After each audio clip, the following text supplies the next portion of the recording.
Assalamualaikum warahmatullahi wabarakatuh.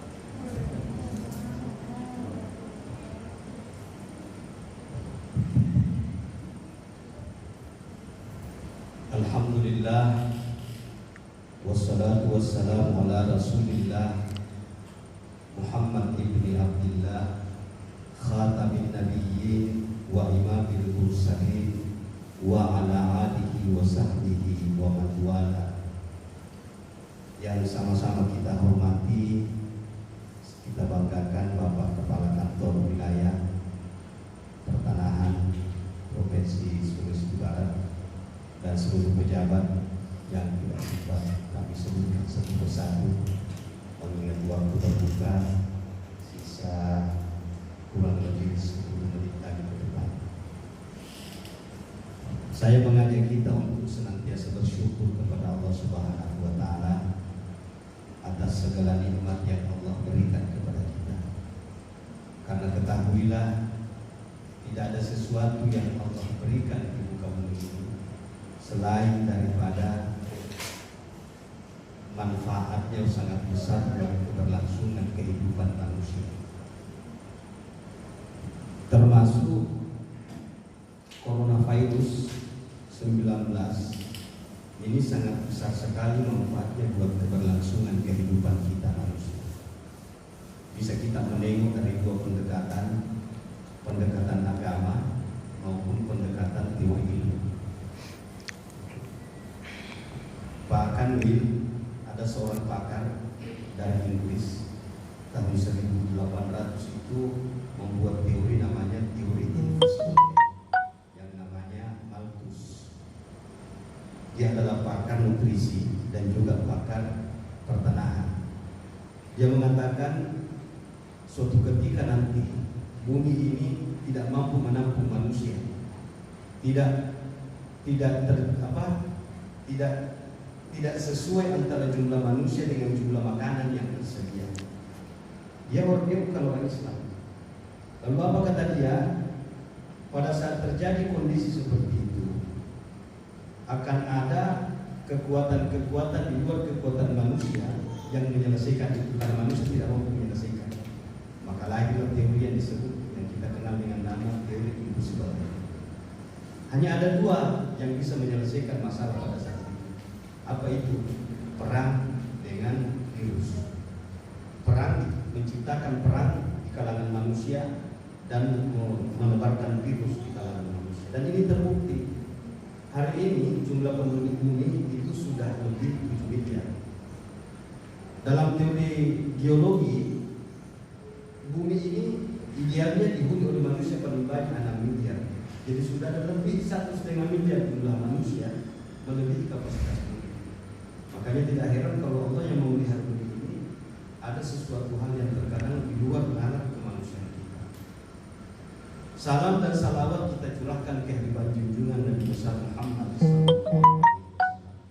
Makanya kita harus selalu bersyukur dan bersalawat.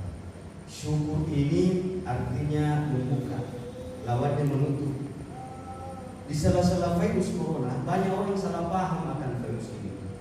Dia melok dirinya sehingga terjadi penurunan imun akibat pola hidupnya yang tidak sehat. Hasan Al-Basri, seorang wali, Pak Kanwil, yang namanya wali kutub itu, dia bisa ketemu dengan orang yang tidak bisa kita temui. Dia bisa berbicara dengan sesuatu yang tidak bisa kita bicara. Pada tahun 1700, kira-kira masa pemerintahan Khalifah Umar bin Khattab, Hasan Al-Basri ini ketemu dengan virus yang bernama Ta'un. Dia ketemu, bertanya, Hasan Al-Basri, mau kemana kamu? Allah perintahkan saya membersihkan kota suci Yerusalem, Palestina, karena di sana sudah terlalu banyak dosa. Karena ketahuilah, tidak ada virus yang turun kecuali berkaitan dengan dosa. Berapa lama kamu diutus oleh Allah? Virus ini mengatakan 5 bulan. Ini sesuai dengan hadis Nabi. Berapa banyak orang yang kamu harus ambil? Virus ini mengatakan 2.000. Waktu itu penduduknya Yerusalem hanya 300.000. 4 bulan kemudian ketemu Hasan Al-Basri dengan ta'un ini, dia katakan, kamu kemana? Saya semua pulang, tugas saya sudah selesai. Tapi tunggu dulu, waktu kita ketemu, kamu mengaku kepada saya yang ku ambil 2.000, tapi ternyata yang mati 200.000. Kenapa bisa lebih banyak daripada yang ditargetkan Allah? Apa kata Firus ini, tahun ini, yang mati karena saya 2.000, tapi sisanya itu bukan mati karena saya, itu mati karena dirinya sendiri. Kenapa? Karena terlalu khawatir yang berlebihan, kekhawatiran yang berlebihan, ketakutan yang berlebihan menyebabkan imunnya merendah, daya antibodinya tidak bekerja dengan maksimal. Kata Ibnu Sina, seorang pakar bedah, tidak ada orang yang mati karena penyakit, tapi orang yang mati itu karena kekhawatiran yang terlalu tinggi terhadap apa yang dialaminya hari ini. Maka kesyukuran ini akan melahirkan imun, karena kita akan selalu puas, selalu ikhlas dengan kondisi yang Allah berikan kepada kita. Supaya berkah harus dibarengi dengan salawat.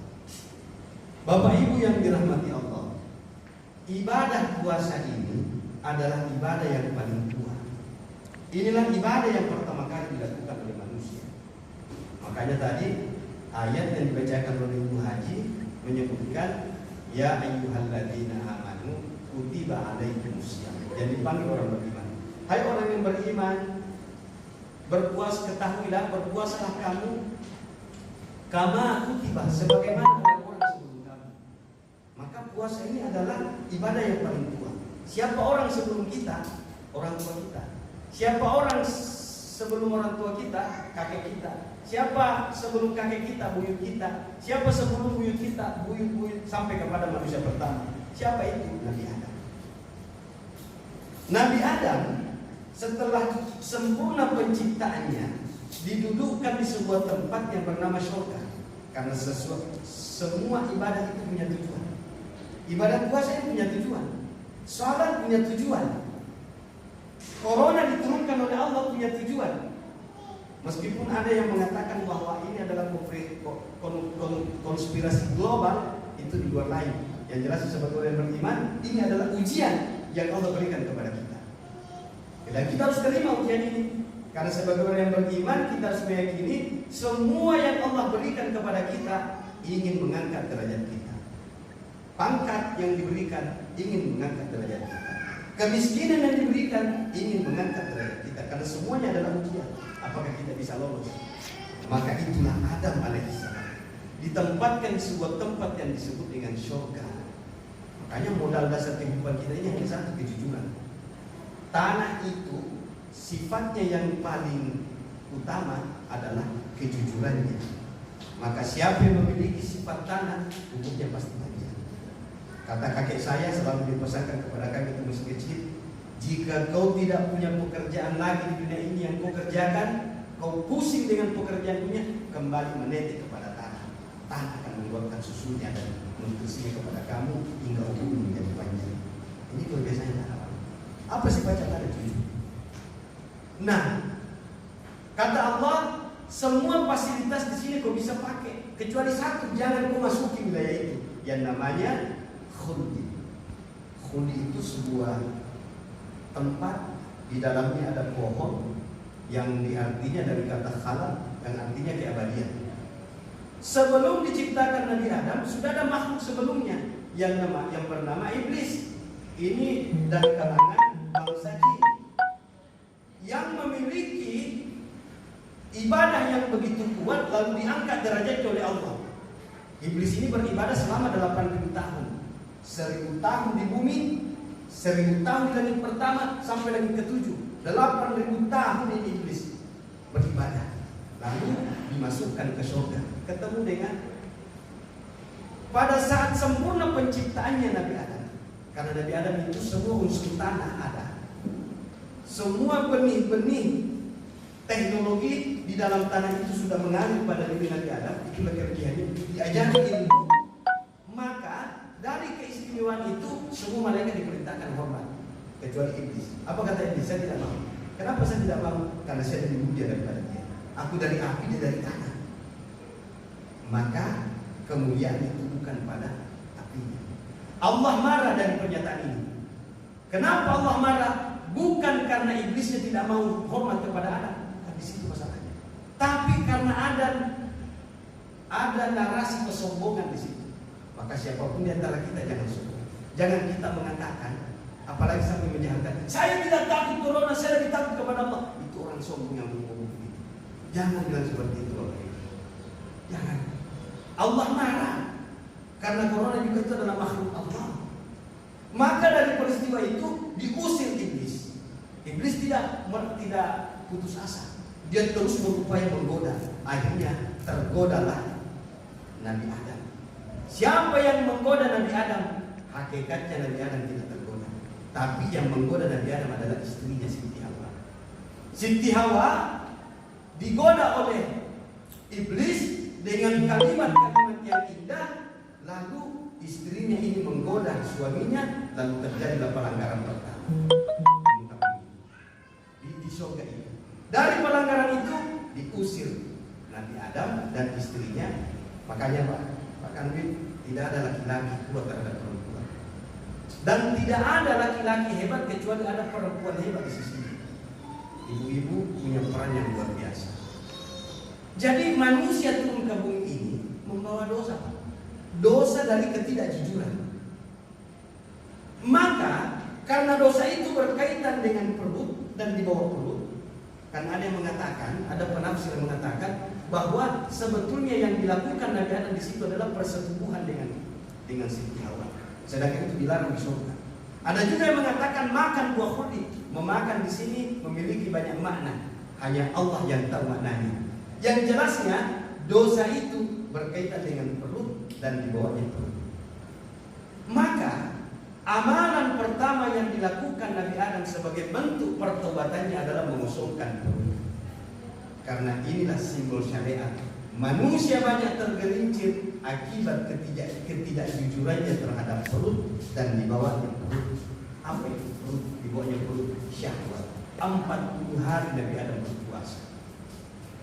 Setelah hari ke-40, tepatnya 10 hari, diterimalah tobatnya Nabi Adam. Maka Nabi Adam berdiri dan sujud. Itulah salat subuh pertama. Makanya disunnahkan kepada kita kalau malam Jumat ada namanya sujud tilawah. Apa itu sujud tilawah? Itulah sujud pertama yang dilakukan oleh Nabi Adam. Berdiri dan sujud.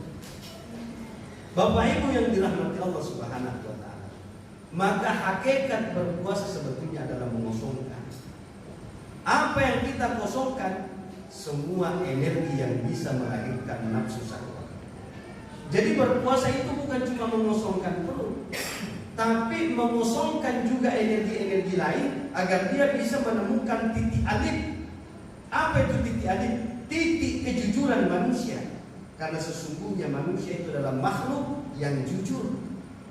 Tetapi karena dominasi syahwat tadi itu, sehingga nilai kejujuran itu bisa hilang. Alif tadi ini bisa hilang. Dan apa yang menjadi pemicunya? Tanah. Karena manusia ini diciptakan dari tanah. Makanya sejahat-jahatnya manusia ada sifat kesabaran yang ada pada dirinya. Karena karakternya tanah memang adalah kesabaran. Maka pelajarilah ilmu tanah.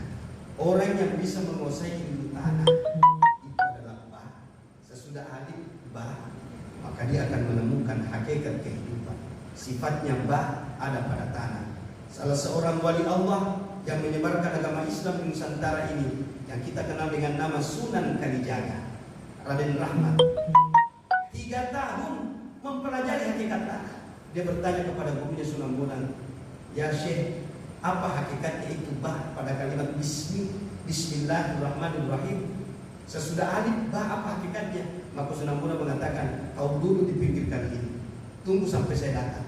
3 tahun baru kembali di gurunya. Kita yang bergelut dengan tanah sangat rugi kalau kita tidak memahami hakikat tanah di dalam diri kita. Karena itulah hakikat puasa sebetulnya. Bapak Ibu yang dirahmati Allah, apa itu? Intinya adalah kejujuran.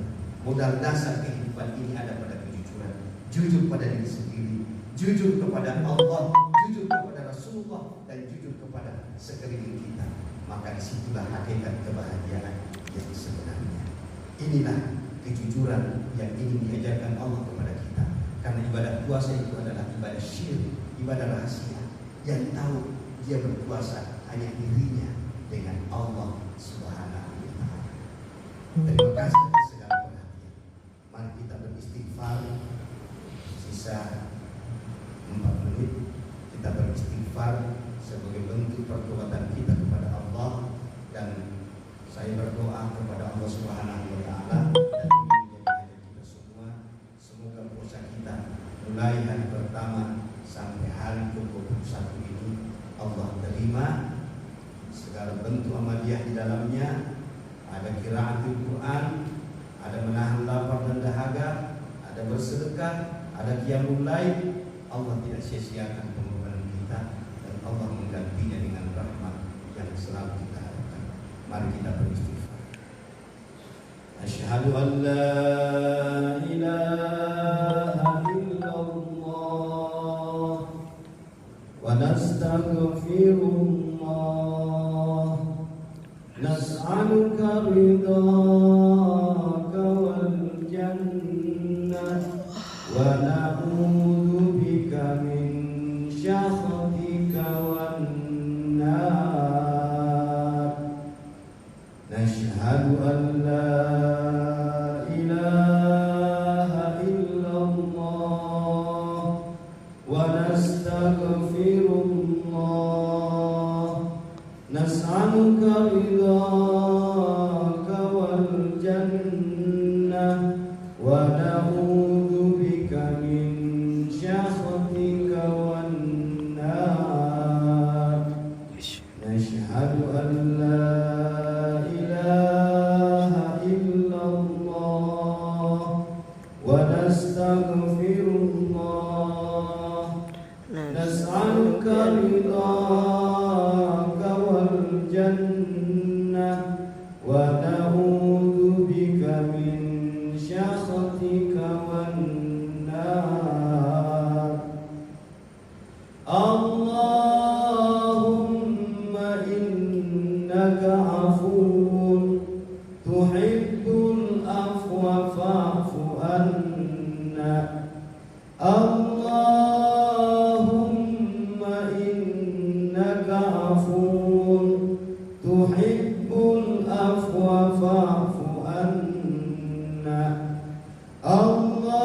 Allahumma innaka afuwun karim tuhibbul afwa fa'fu anna ya karim. Asyhadu an la ilaha illallah wa asyhadu anna Muhammadar Rasulullah wa la haula wa la quwwata illa billahil aliyyil azim. Hamdan syakiran hamdan na'iman hamdan yu'afi ma'hu yukafi mazidan ya rabbana lakal hamdu kama yanbaghi li jalali sultanik. Allahumma salli ala sayyidina Muhammad wa alihi wa sahbihi wa khatim lima sabaqa nasir bil haqqi bil haqqi wal hadi ila siratikal mustaqim wa ala alihi haqqa qadrihi wa miqdarihi. Allahumma taqabbal minna salatana wa siyamana wa qiyamana wa ruku'ana wa sujudana wa julusana wa tashahhudana wa tadarruana wa tammim taqsirana ya Allah ya Allah ya rabbal alamin. Allahumma fa'alna al-bala wal waba wal mihana wat ta'una wal quruna wa ma dhahara minha wa ma batan an baladina Indonesia khassa wa biladil muslimin amma bi rahmatika ya arhamar rahimin. Allahumma ridaka wal jannata wa na'udzu bika min syakhatika wan nar. Allahumma ridaka wal jannata wa na'udzu bika min syakhatika wan nar. Rabbana atina min ladunka rahmatan wa hayyi lana min amrina rasyada. Rabbana atina min ladunka rahmatan wa hayyi lana min amrina rasyada. Rabbana atina fid dunya hasanah wa fil akhirati hasanatan wa qina adzabannar wa adkhilnal jannata ma'al abrar ya aziz ya ghaffar ya rabbal alamin. Sallallahu ala sayyidina Muhammadin walhamdulillahi rabbil alamin bi rahmatika ya arhamar rahimin. Wallahu muwaffiq ila aqwamit thariq. Wassalamu alaikum